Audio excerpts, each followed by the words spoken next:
Hello and welcome to the UNIFILLER Machine setup/operation tutorial.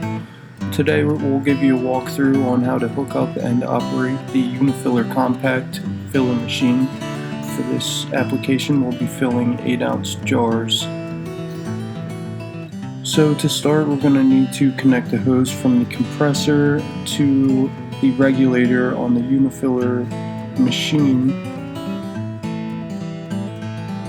So here we see the regulator.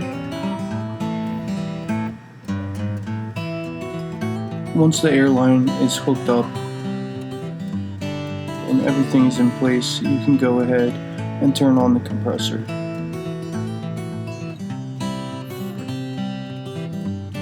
Once the compressor is turned on, we'll let this sit here and allow the tank to build to about 120 psi.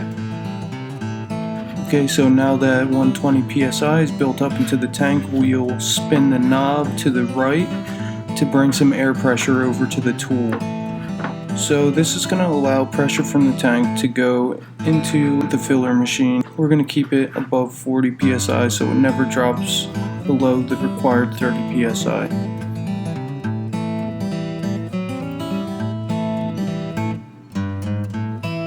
And we'll do a double check on the regulator, make sure it's set to 30 psi, which is the functioning pressure of this machine.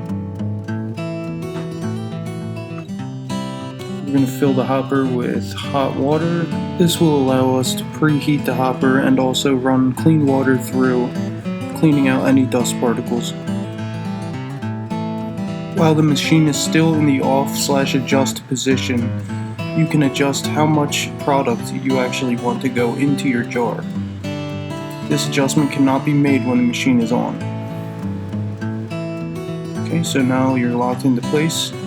You can turn the machine on.